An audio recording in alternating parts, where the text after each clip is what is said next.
இயேசு கிறிஸ்துவின் நாமத்தில் உங்களை எல்லாரையும் வாழ்த்துகிறோம். यीशु के नाम से सबका स्वागत करते हैं। இன்றைக்கு இந்த ராபோச்சனத்திற்காக நாம் தேவனுடைய வார்த்தையை தியானிக்க போகிறோம். आज शाम के प्रभु वचन के लिए हम प्रभु के वचन को ध्यान करेंगे। ஏசாயா தீர்க்கதரிசியின் புத்தகம் यशायाह भविष्यद्वक्ता का किताब 25வது அதிகாரம் उसका 25वां अध्याय 7வது வார்த்தைகளை நாம் வாசிக்கலாம். उसका 7वां वचन हम पढ़ेंगे।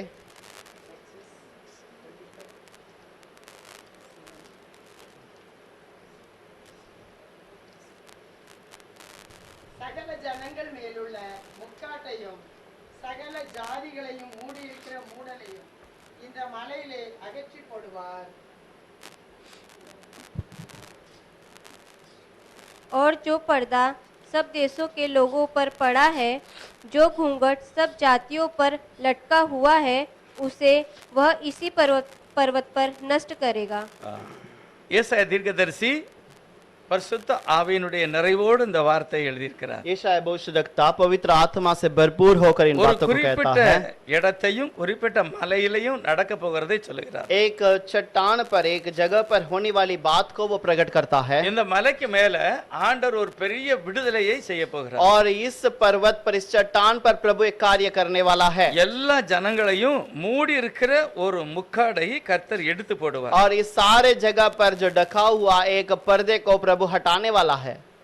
என்னது ஜனங்களை மூடி இருக்கிறது? कौन सी बात है जो लोगों को ढका हुआ है? என்னது மூடி இருக்கிறது? क्या बात है जो ढका हुआ है? கர்த்தர் சொல்லுகிறார் பிரபு எல்லா कहता है, ஜனங்களையுமே ஒரு காரியம் மூடி இருக்கிறது. सारे लोगों को एक बात है जो उसको ढक के रखा है அந்த மூடுதலை தேவன் எடுத்து போடுவார். और उस घूंघट जो पर्दा है उसे प्रभु हटाता है। ஏசாயா தீர்க்கதரிசியின் புத்தகம் और यशायाह भविष्यद्वक्ता का किताब 60வது அதிகாரத்துல 60वें अध्याय के अंदर 2வது வசனம் சொல்லுகிறது, दूसरा वचन में लिखा है, இதோ இருள் பூமியையும் காரிருள் ஜனங்களையும் மூடும், ஆனாலும் உன்மேல் கர்த்தர் உதிப்பார், அவருடைய மகிமை உன்மேல் காணப்படும். देख पृथ्वी पर तो अंधियारा देख पृथ्वी पर तो अंधियारा और राज्य के लोगों पर घोर अंधकार छाया हुआ है, परंतु तेरे ऊपर यहोवा उदय होगा और उसका तेज तुझ पर प्रकट होगा। அச்சா அதுல எழுதியிருக்கிறது எல்லா ஜனங்களையும் இருள் அல்லது பாவம் மூடிடும். और इस पर लिखा है कि सारे लोगों के ऊपर पाप डपा हुआ है। பைபிள் ஜனங்களை பார்த்து ஆண்டவர் சொல்லுகிறார், प्रभु वचन प्रभु को वचन लोगों को देखकर कहता है, நீங்கள் எல்லாம் தேவன் அற்றவர்களாக இருந்தீர்கள், तुम सब बिना खुदा के थे, நீங்கள் தேவனுடைய ராஜ்யத்துக்கு வெளியே तुम இருந்தீர்கள், प्रभु के राज्य की बाहर खड़े थे, ஆனால் ஆண்டவரோ இரக்கத்தில் ஐஸ்வர்யம் உள்ளவராய் இருந்து लेकिन प्रभु अनुग्रह में धनी था, इस कारण நம்மளை அழைத்து हमें बुलाकर நம்ம ஒவ்வொருவருக்கும் மேல இருக்கிற ஒரு பாவத்தை அவர் நீக்கி விடுகிறார். और हम हर एक के ऊपर रहने वाले पाप को उसने दूर कर दिया அதான் அந்த மூடுதல், அத மூடி இருக்கிறத கர்த்தர் எடுத்து और போட்டார். इसी वो डपे हुए चीज को वो खोल देता है। அவர் எப்படி அந்த மூடுதலை எடுக்கிறார்? कैसे उस पर्दे को वो हटाता है? அவருடைய கல்வாரி சிலுவையிலே அவருடைய பாடு மரணத்தின் மூலமா और उसके कलवरी क्रूस पर उसके दुख संकट के समय पर ஒவ்வொரு மேல இருக்கிற அந்த பாவம் நீக்கப்பட और हर एक लोगों के ऊपर का पाप दूर किए जाने அல்லது के அந்த लिए இருளின் அதிகாரத்திலிருந்து ஜனங்கள் விடுவிக்கப்பட या फिर उस अंधकार से लोग बचाए जाने के लिए என்ன செய்யணும்? क्या करना चाहिए? பைபிள் சொல்லுகிறது, बाइबल कहती है, ரத்தம் சிந்தல் இல்லாமல் பாவ மன்னிப்பு உண்டாகாது. लहू बहाए बिना पाप का क्षमा है ही नहीं। ஆகவே கர்த்தர் இந்த உலகத்துல இருக்கிற ஒவ்வொரு ஜனங்களையும் நேசித்தபடியினார் और इसलिए प्रभु हर एक लोगों से प्रेम किया, इस कारण அவருடைய விலையேறப்பட்ட ரத்தத்தை அவர் சிந்தும்படியாக உலகத்தில் இறங்கி வருகிறார். उसका कीमती लहू को इस दुनिया में हमारे कारण गिरा दिया। கிறிஸ்துவானுடைய ரத்தம் உலகத்திலே சிந்தப்பட்ட பிறகு मसीहा का लहू हमारे कारण गिराया गया, எத்தனை इसीलिए பேர் அதை விசுவாசிக்கிறார்கள், जितने लोग उसको विश्वास करते हैं அறிக்கை செய்து விட்டு விடுகிறார்கள், और जितने लोग उसे कबूल करके छोड़ देते हैं, அந்த மனுஷருக்கு மேல இருக்கிற பாவம் சாபம் அந்த ஜனங்களை விட்டு நீங்கி போகிறது. और तब उस मनुष्य के ऊपर या उन संतान के ऊपर वो पाप श्राप निकल जाता है हमेशा के लिए। அதை நம்பி விசுவாசத்தோடு அறிக்கை செய்கிறார்கள், और जो पूरा भरोसा कर कर विश्वास करता है, சொல்லணும், ஏசப்பா என் குடும்பத்துக்கு மேல அல்லது என் மேல இருக்கிற அந்த பாவம் உம்முடைய இரத்தத்தினால நீங்கி போகட்டும். हमें कहना है, प्रभु मेरे अंदर जो पाप है वो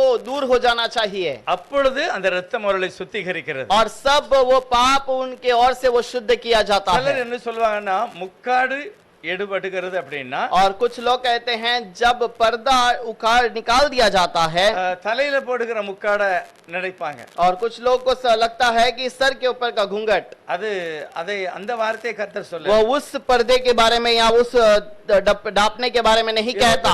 ஆண்டவருடைய தேவனுடைய மனிதன் அப்போஸ்தலர் பவுல் 11வது அதிகாரம் கொரிந்தியர்ல சொல்லும்போது, कोरिन्थियों के किताब में प्रेरित पौलुस कहता है, 1 கொரிந்தியர் 11வது அதிகாரத்துல पहला कोरिन्थियों का 11वां अध्याय 3வது வசனத்துல அவர் சொல்லுகிறார், तीसरे वचन में वो कहते हैं, ஒவ்வொரு புருஷனுக்கும் கிறிஸ்து தலையா இருக்கிறார் என்றும், हर एक पत्नी को उसका पति घूंघट है, ஸ்திரீக்கு புருஷன் தலையா இருக்கிறார் என்றும், और स्त्री पति का उसका हकदार है करके, கிறிஸ்துவுக்கு தேவன் தலையா இருக்கிறார் और मसीहा के लिए पिता परमेश्वर जो मुख्य है, நீங்கள் அறிய வேண்டும் என்று விரும்புகிறேன். तुम जान लो ये मैं चाहता हूँ। இதுல நீங்க பார்த்தீங்கன்னா इस पर अगर देखें, தேவனுடைய வார்த்தையினால மனிதன் சிருஷ்டிக்கப்படுகிறான். और परमेश्वर के शब्द से मनुष्य रचा गया। அப்ப மனிதன் சிருஷ்டிக்கப்படுவதற்கு யார் காரணமா இருக்கிறது? अब मनुष्य बनाया जाने का कारण कौन है?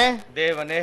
प्रभु खुद है। திரும்ப தேவன் அந்த சிருஷ்டிக்கப்பட்ட மனிதனுக்கு உள்ளே இருந்து ஒரு ஸ்திரியை வெளியே கொண்டு வருகிறார். और फिर प्रभु वहां पर उस सृष्टि के मनुष्य में से स्त्री को बाहर लाता है। ஸ்திரீ புருஷனுக்கு உள்ளே இருந்து கர்த்தர் வெளியே எடுக்கிறார். अब स्त्री को पुरुष के अंदर से प्रभु बाहर निकालता है। தேவன் அப்படிப்பட்ட ஒரு சிருஷ்டிகராக இருந்தார். और प्रभु ऐसा एक रचना करने वाला था।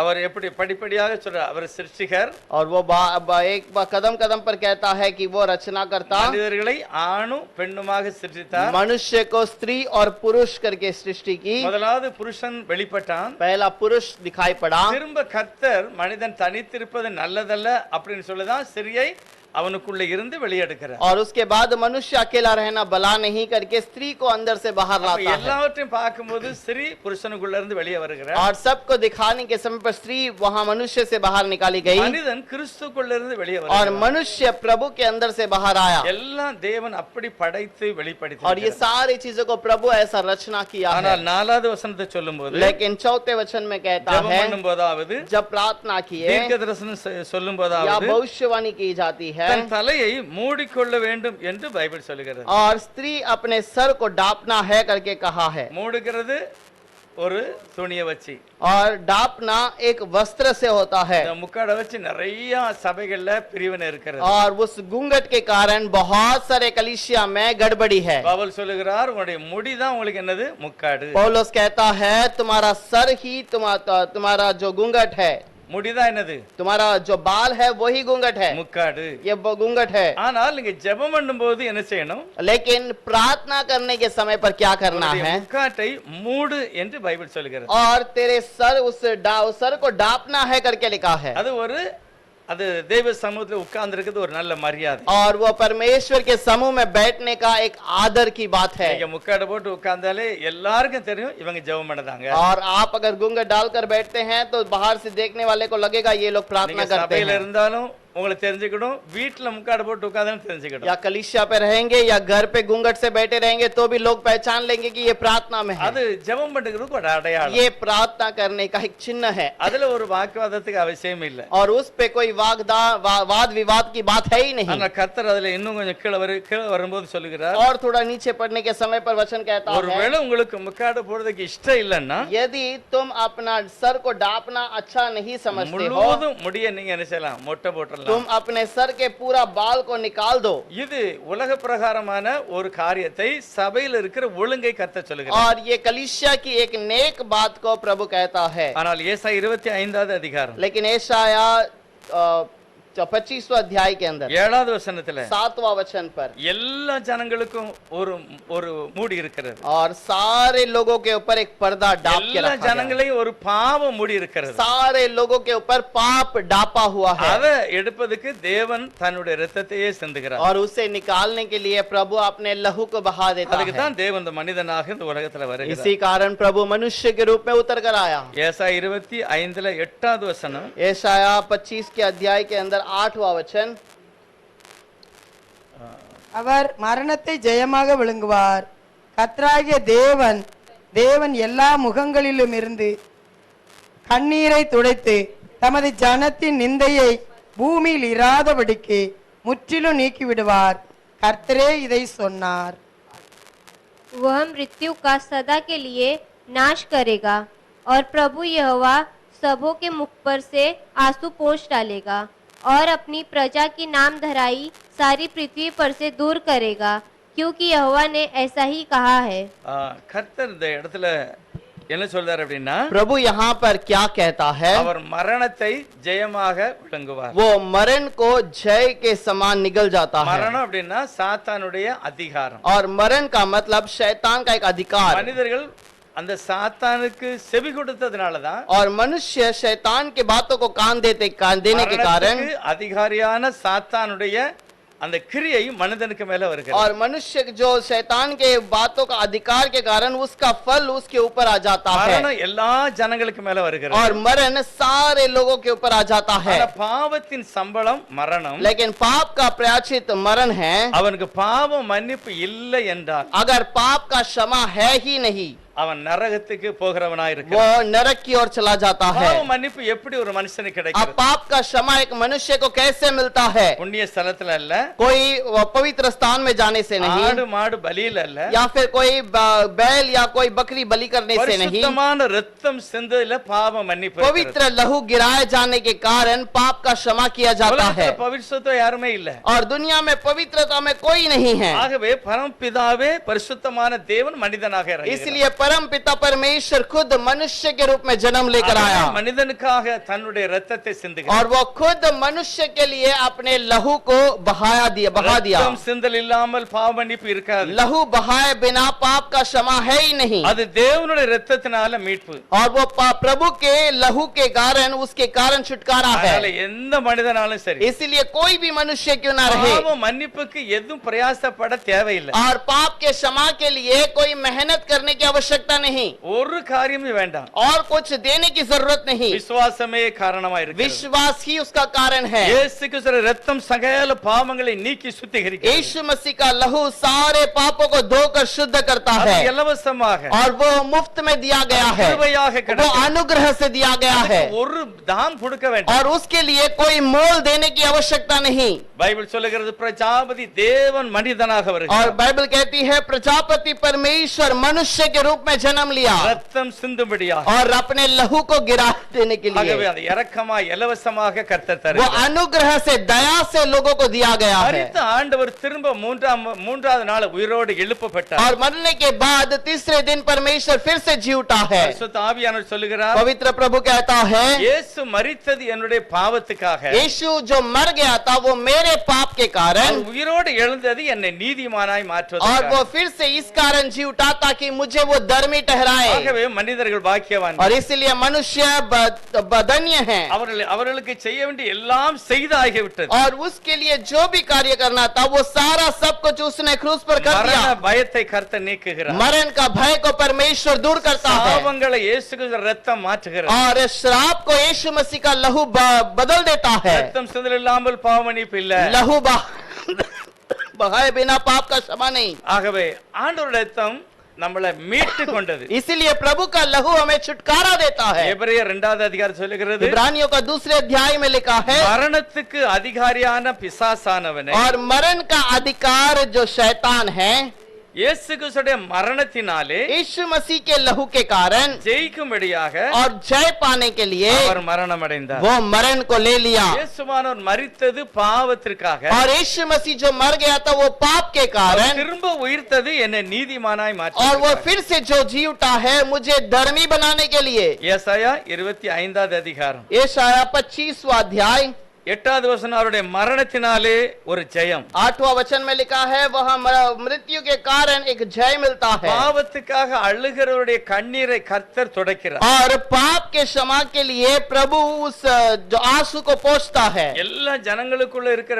வேதனை வியாதிகளை இயேசுவே நீக்கி சுத்தம் பண்ணுகிறார். सारे मनुष्य के अंदर रहने वाले बुराइयों को प्रभु यीशु धोकर शुद्ध करता है கர்த்தர் அதை செய்கிறார். और ये प्रभु खुद करता है। யாரு உத்தம இருதயத்தோடு அறிக்கை செய்து விட்டு விடுகிறார்களோ जो उत्तम हृदय से उसके पास से कबूल करके अर्पण करते हैं அவர்களுக்கு அந்த மீட்பு கிடைக்கும். उनके लिए वो छुटकारा मिलता है। அடுத்து ஏசாயா 9வது வசனம் சொல்லுகிறது, यशायाह 25:9 में लिखा है, காலத்திலே उस समय पर இதோ அவரே நம்முடைய தேவன் என்று अनेகர் அறிக்கை செய்வார்கள். देखो हमारा परमेश्वर यही है करके बहुत सारे लोग कहेंगे இவர்தான் நம்மை ரட்சிப்பார் என்று சொல்லுவார்கள். और यही हमारा उद्धार करता करके कहेंगे இவர்தான் நம்முடைய கர்த்தர், இவருக்காக காத்திருந்தோம் என்று और சொல்லுவார்கள். यही हमारा खुदा है, इसी का इंतजार कर रहे थे அவர் கொடுக்கிற விடுதலையினால், ரட்சிப்பினால் और वो देने का उस छुटकारे के कारण நம்ம எல்லாரும் சந்தோஷமாய் மகிழ்ச்சியாக இருப்போம் என்று பைபிள் சொல்லுகிறது. और हम सब उसके कारण आनंदित रहेंगे करके लिखा है। இதெல்லாம் ஆண்டவர் இரக்கமாக செய்கிறது. ये सब प्रभु अनुग्रह से करता இதை है மறக்க கூடாத படிக்கத்தான் और इसे नहीं बोलना है। நாம் इसीलिए அடிக்கடியாக சபையில வந்து அவருடைய நாமத்தை हम ஆராதிக்கிறோம். बार बार उसकी कलिसिया में आकर आराधना करते ஆராதனை हैं। எதுக்கு?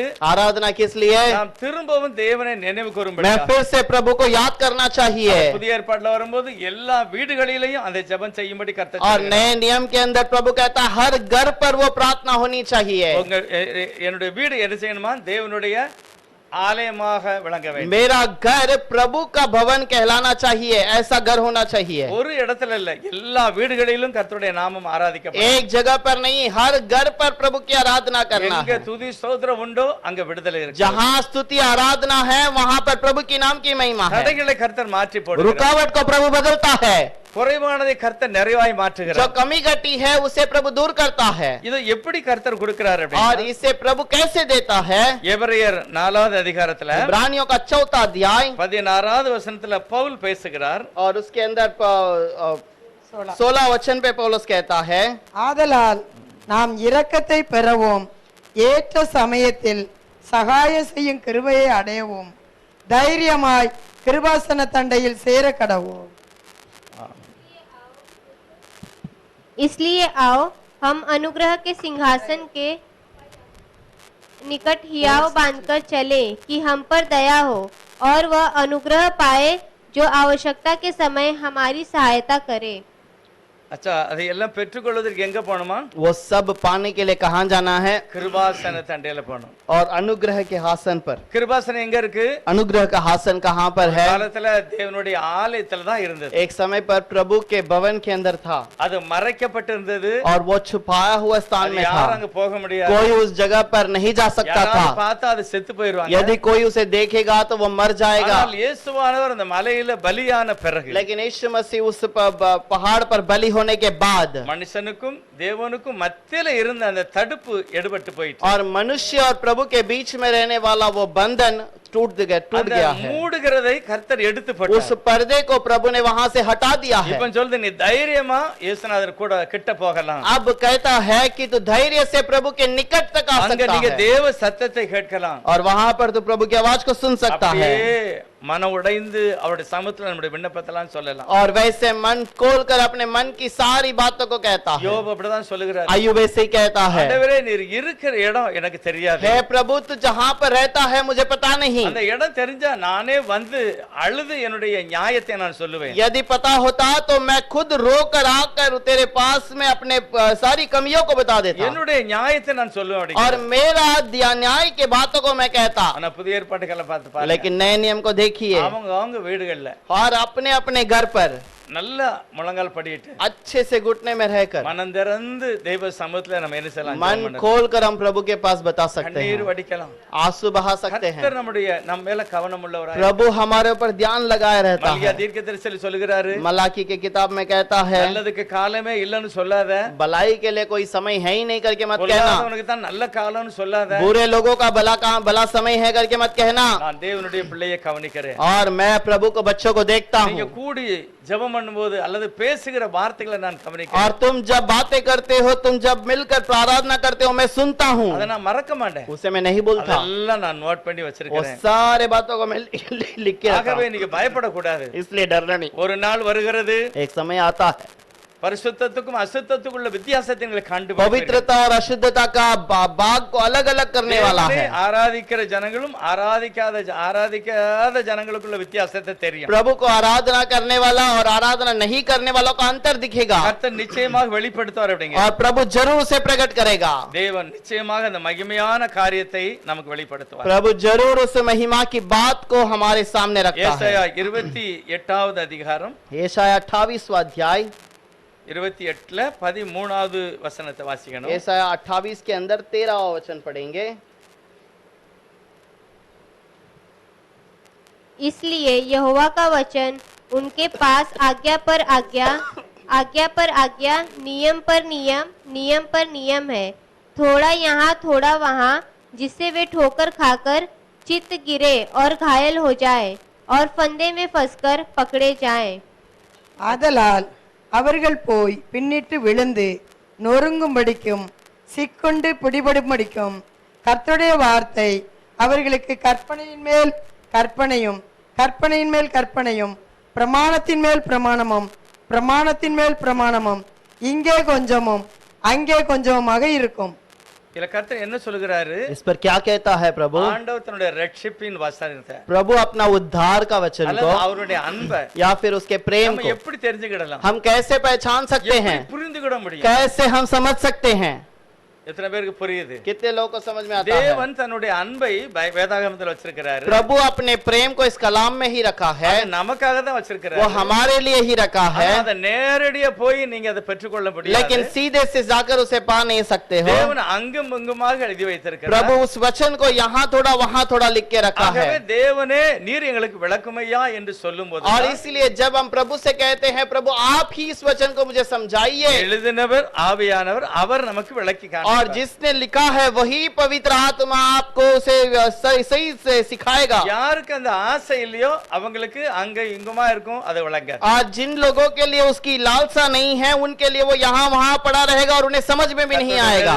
இரவும் பகலும் தியானம் யாருக்கு ஆசை இருக்கிறதோ அவங்க தான் அந்த சத்தியத்தை புரிந்து और கொள்வார்கள். प्रभु के वचन में जो ध्यान रखना चाहते हैं वही उस सत्य को पहचान सकेंगे। எல்லாரும் அல்ல, सब लोग नहीं, அந்த ஆசையோட.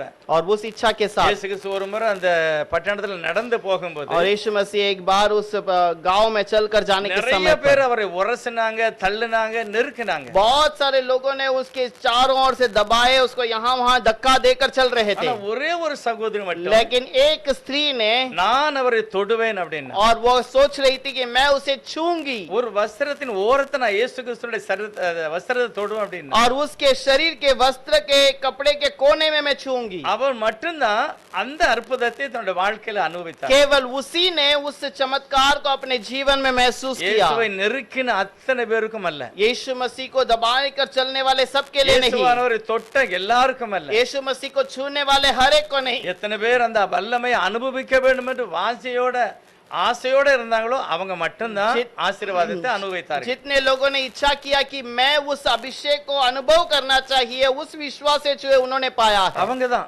केवल उन्हीं के लिए, எல்லாருக்கும் அந்த அனுபவம் கிடைக்கும். सबके लिए वो अनुभव नहीं है। நம்மளும் கூட அந்த ஆசையோட தான் வாசிக்கணும். வேதம் हमें भी उसी इच्छा से वचन को पढ़ना है, வாசிக்கும் போது சொல்லணும், ஏசப்பா இன்னைக்கு நான் வாசிக்கிற இந்த வார்த்தை எனக்கு ஆசீர்வாதமா இருக்கணும். और प्रभु वचन कहता है कि यहाँ पर आज मैं उस वचन को मेरे लिए आशीष होना चाहिए। எனக்கு என்னுடைய வாழ்க்கைக்கு வேண்டிய சகல நன்மைகளையும் நீர் தான் தரணும். मेरे जीवन की जरूरत की सारी चीजों को आप ही दीजिए। ஏன்னா தாவீது சொல்கிறார், கர்த்தருடைய வேதம் குறைவில்லாதது, நமக்கு வேண்டிய சகலம் அதுல இருக்கிறது. दाऊद कहता है कि प्रभु का वचन बिना कमी घटी का है और मुझे जो जरूरत है सब कुछ उसी में है। ஒருவரையும் கடிந்து கொள்ளாமல் ஆசீர்வாதத்தை கொடுக்கிறவர், और किसी को डांटे बिना वो आशीष करता है। அநேக பாவிகள் நிறைய பேர் வந்து உள்ள உட்கார்ந்துட்டாங்க. बहुत सारे पापी, बहुत सारे लोग अंदर आके बैठ गए, வேதபாரம் பரிசேயெல்லாம் வந்து உட்கார்ந்தாங்க. और फरीसी सदुकी सब आकर बैठे। யாரையும் அவர் கடிந்து கொள்ளல. किसी को उसने ठोकर खाने के समान बातें नहीं की। எல்லாருக்கும் அவர் சொன்ன தெரியுமா, மனம் திரும்புங்கள், அந்த ராஜ்யம் பக்கத்துல இருக்கிறது. और उसने कहा हर एक से कि मन फिराओ, प्रभु का राज्य நீங்க निकट அந்த है, மகிமையை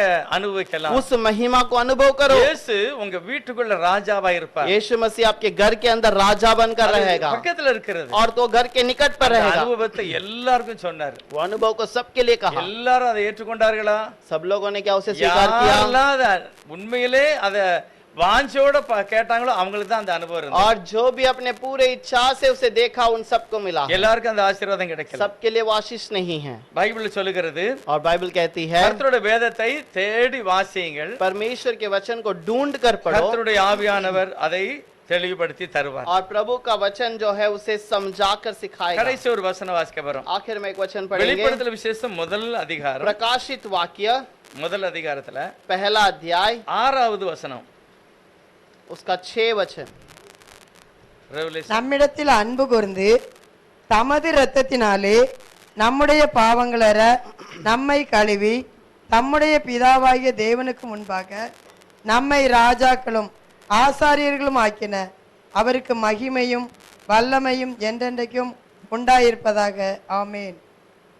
और हमें एक राज्य और अपने पिता परमेश्वर के लिए याजक भी बना दिया, उसी की महिमा और पराक्रम युगानुयुग रहे, आमीन।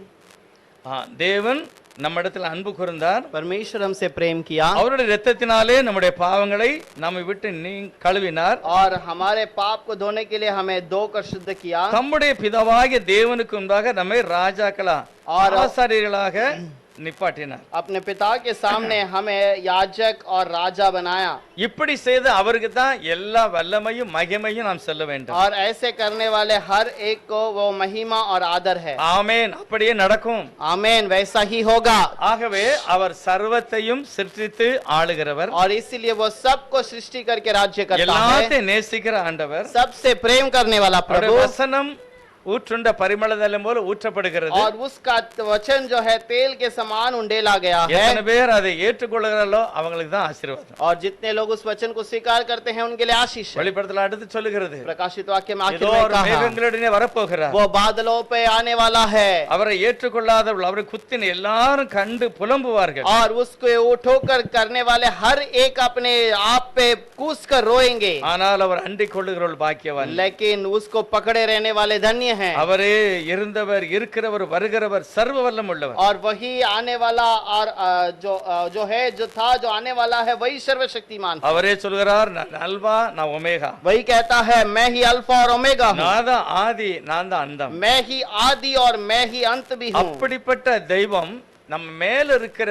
எல்லா இருளையும் மாற்றி और போடுகிறார். वही परमेश्वर हमारे अंदर के सारे अंधकार को दूर करता है, எல்லா முக்காடையும் அவர் எடுத்து போடுகிறார். और वो सारे घूंघट को दूर करता है। அதாவது பாவம் பகர்மம் எது தெய்வத்தை நம்ம நெருங்க முடியாம நம்மள மூடி இருக்கிறதோ அந்த மூடுதலை அவர் எடுக்கிறார். और जो पर्दा हमें प्रभु के निकट से दूर करता है, पाप या कोई बुरा कार्य, இப்ப நம்ம விசுவாசத்தோட ஜெபம் பண்ணா போதும், विश्वास से यदि हम प्रार्थना करेंगे तो काफी है। தேவ பிரசன்னம் நம்ம வீட்டுக்குள்ள வருகிறது. परमेश्वर की प्रशंसा हमारे यहाँ घर पर आ जाती है, காரணம் நம்மை தடை செய்தது எல்லாம் எடுத்து போடுகிறார். क्योंकि हमारे रुकावट में रहने वाली सारे बातों को दूर करता है। அதனால ஒரு பெரிய மகிமையான சந்தோஷம் ஒவ்வொரு தேவ பிள்ளைகளுக்கும் கிடைக்குது. इसीलिए प्रभु के बच्चों को हमेशा एक अंदर से खुशी मिलती है। தேவன் செய்த அந்த நாளை நினைவு கூறும்படி தான் நம்ம வந்திருக்கிறோம். प्रभु के उस दिन को याद करने के लिए ही हम यहाँ पर आए हैं। கொல்கத்தா மலையிலே அந்த முக்காடை கர்த்தர் எடுத்து போட்டார். और कोलकाता के पहाड़ पर प्रभु उस पर्दे को हमेशा के लिए दूर कर दिया, பரிசுத்த ஸ்தலத்திலே மறைந்திருந்த அந்த படுதாவை கர்த்தர் எடுத்து போட்டார். और महापवित्र स्थान में पड़े रहने वाला उस पर्दे को प्रभु ने दूर कर दिया, நம்மை நெருங்கி நிற்கிற பாவத்தை கர்த்தர் நம்மை விட்டு நீக்க போடுகிறார். और हमारे विरोध में खड़े रहने वाले पाप को प्रभु हमसे दूर करता அந்த है। ஆண்டவருக்கு முன்னால நம்ம தாழ்த்தும் போது அவர் மகிமையாக வெற்றி சிறக்க பண்ணுவார். और वो प्रभु के समूह में जब हम खड़े रहते हैं तो वो हमें जय के साथ आगे बढ़ाएगा। விசுவாசம் உள்ளவர்களாய் நாம் ஜெபம் பண்ணலாம். विश्वास के साथ हम प्रार्थना करेंगे। எல்லாரும் கண்ணை மூடி கர்த்தருடைய हम சமூகத்தை நோக்கி सब பார்க்கலாம். आंखों को बंद कर कर प्रभु से प्रार्थना எல்லாரும் பார்க்கலாம். हम सब उसको देखें, விசுவாசத்தோடு அறிக்கை செய்யணும். विश्वास के साथ कबूल करें। ஆண்டவரே எங்களுக்கு மேல இருந்த தடைகளை நீர் மாற்றினீர். हे प्रभु, हमारे ऊपर का रुकावट को आपने निकाल दिया, நாங்கள் விடுவிக்கப்பட்டிருக்கிறோம். और हम छुटकारा पाए हैं। எங்களுடைய கட்டுகள் எல்லாம் அறுக்கப்பட்டு போயிற்று. हमारा सारा बंधन खोल दिया गया, நீரே அதை செய்தீர். आप ही ने उसे किया है। நீர் தான் எல்லா எல்லா தடைகளையும் மாற்றினீர். और आप ही ने सारे रुकावट को दूर किया है। தெய்வத்தை நோக்கி பார்க்கலாம். उस प्रभु की ओर देखें। எவ்வளவு மகிமையான ஒரு விடுதலை ஆசீர்வாதத்தையும் கர்த்தர் நமக்கு தந்திருக்கிறார். कितनी महिमा की बात को प्रभु ने आशीष की बात को हमें दी है। அநேகர் இந்த ஆசீர்வாதத்தை இழந்து விட்டார்கள். बहुत सारे लोगों ने इस आशीष को खो दिया। தேவனோ அந்த நம்பிக்கை அந்த விசுவாசத்தை கர்த்தர் நமக்கு தந்திருக்கிறார். लेकिन उस बड़े से भरोसा को उस आशीष को प्रभु ने हमें दिया है। ஏசாயா சொல்கிறார், यशायाह कहता है, எழும்பி பிரகாசி, उठकर प्रकाशमान हो, வெளிச்சம் வந்திருக்கிறது. तेरा उजियाला आ चुका। ஜனங்களை இருள் மூடும், लोगों को अंधकार ढापेगा, ஜனங்களை காரிருள் மூடும், लोगों के ऊपर अंधकार ढाप कर रहेगा, கர்த்தருடைய ஜனங்களையோ பிரகாசிக்க பண்ணும். लेकिन प्रभु के बच्चों के ऊपर प्रकाश चमकेगा। ஏற்றுக்கொள்ளாத ஜனங்களுக்கு மேல ஒரு இருள் இருக்கிறது. अंधकार उनके ऊपर रहेगी जिसने उसे स्वीकार नहीं किया। தேவ ஜனங்களுக்கு மத்தியில் ஒரு பெரிய வெளிச்சம் இருக்கு. लेकिन प्रभु को स्वीकार करने वाले बच्चों के ऊपर एक उजियाला है। இஸ்ரவேல் ஜனங்கள் வெளியே வந்தாங்க, அவங்களுக்கு மேல ஒரு பிரகாசம். इजरायली लोग जब नगर से बाहर आए उनके ऊपर उजाला रहा। ஆனா எகிப்துல இருள் இருந்தது. लेकिन मिस्र में अंधकार था। ஆனால் நம்ம மேல ஒரு வெளிச்சம் இருக்கு. लेकिन हमारे ऊपर उजियाला है। நம்ம எல்லாரும் ஜெபம் பண்ணலாம். हम सब प्रार्थना करें, நன்றி சொல்லணும். धन्यवाद இயேசுவா, कहेंगे। எங்களை வெளிச்சத்தின் பிள்ளைகளாய் மாற்றினதுக்காய் ஸ்தோத்திரம். हमें उजियाला का बच्चा बना दिया इसलिए நாங்கள் धन्यवाद। இந்த உலகத்தை ஜெயிப்போம். हम इस दुनिया को जीतेंगे, நாங்கள் ஜெயம் பெறுவோம் ஆண்டவரே. हम जय पाएंगे प्रभु। நிறைய பிரச்சனை இருக்கு. बहुत सारी समस्या எல்லா है, தடைகளையுமே நாங்கள் மாற வேண்டும். सारा रुकावट से हम बदल देंगे प्रभु। எல்லாரும் ஜெபம் பண்ணலாம். हम सब प्रार्थना करें, கர்த்தருடைய சமூகத்துல நாம் நன்றி சொல்லணும். प्रभु के समूह में हम धन्यवाद இருளின் करें। அதிகாரத்தை விட்டு வெளியே கொண்டு வந்திருக்கிறார். अंधकार की शक्ति से हमें बाहर निकाला, ஆச்சரியமான ஒளியின் இடத்துக்கு நாம் एक வரவழைக்கப்பட்டிருக்கிறோம். आश्चर्य चमत्कार की ओर हमें ले गया। நாம் ஜெபம் பண்ணும்போது தேவ மகிமை நிரப்புகிறது. हम प्रार्थना करने के समय पर प्रभु की महिमा में भर देती है, ஒரு தேவதூதருடைய கூட்டம் இருக்கிறது. और हमारे चारों ओर पर में ईश्वर का एक पवित्र आत्मा है। அவர் அன்றைக்கு யோசுவாவோடு சொன்னதான் நம்மளோடும் கூட சொல்லுகிறார். उन दिनों में योशुआ से जो कहा वही आज हमसे कहता है। மோசேயோடு இருந்தது போல உன்னோடும் கூட இருப்பேன். जैसे मैं मूसा के संग रहा वैसे ही मैं तेरे संग भी हूँ। பயப்படாத, डरना नहीं, ஒருவனும் உன்னை மேற்கொள்ள மாட்டான். कोई तुझे पार न कर पाएगा, நான் உன்னை விட்டு விலகுவதில்லை. मैं तुझसे दूर कभी नहीं होऊंगा। அந்த நம்பிக்கையோடு நம்ம ஜெபம் பண்ணலாம். उसी भरोसे के साथ रहेंगे, எல்லா தடைகளையும் கர்த்தர் மாற்றுவார். और सारे रुकावट को प्रभु बदलेगा। ஜெபம் பண்ணலாம். हम प्रार्थना करेंगे। धन्यवाद, हालेलुया, धन्यवाद यीशु, हालेलुया। धन्यवाद यीशु, आमेन। धन्यवाद, எல்லாரும் धन्यवाद, அவங்கவங்க கொஞ்ச நேரம் धन्यवाद। ஜெபம் பண்ணலாம். सब अपने अपने मन में अपने अपने लिए प्रार्थना करें। தேவனே, நீர் நீக்கினதற்காய் ஸ்தோத்திரம். प्रभु आपने दूर किया इसलिए இருளை धन्यवाद। அகற்றினவரே ஸ்தோத்திரம். अंधकार को दूर करने वाले வறுமையை धन्यवाद। மாற்றினவரே ஸ்தோத்திரம். कंगाल को दूर किया इसलिए வியாதியை धन्यवाद। நீக்கினவரே ஸ்தோத்திரம். बीमार को दूर किया इसलिए என்னை धन्यवाद। மக்களாய் சேர்த்து கொண்டவரே உம்மை ஸ்தோத்திரம். और अपने बच्चे बनाकर स्वीकार किया इसलिए धन्यवाद। அறிக்கை செய்யணும். हम कबूल करना है, கர்த்தர் நல்லவர், प्रभु भला है, அவர் கிருபை அன்பு நிறைந்தவர், वो अनुग्रह और दया से அவர் भरा ஜனங்களை है, वो நேசிக்கிறார், लोगों से प्रेम करता அவருடைய है, முகத்தை ஒரு பிரகாசிக்க பண்ணுகிறார், उसके चेहरे को वो चमकाता है, நம்மளை கூட பிரகாசிக்க வைக்கிறார். हमें भी चमकाता है। எல்லாரும் ஜெபம் பண்ணலாம். हम सब प्रार्थना करेंगे।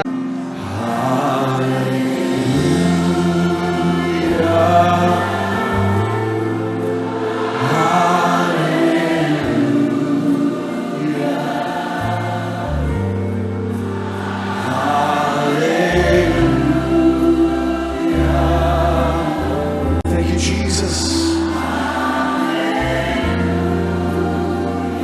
Hallelujah.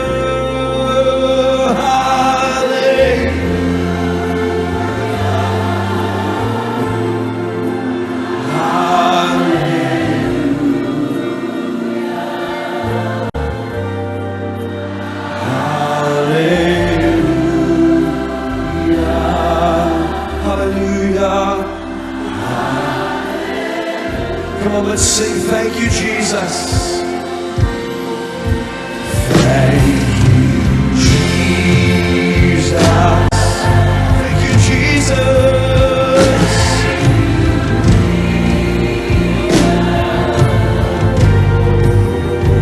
Thank you, Jesus. Thank you, Jesus. Thank you, Jesus.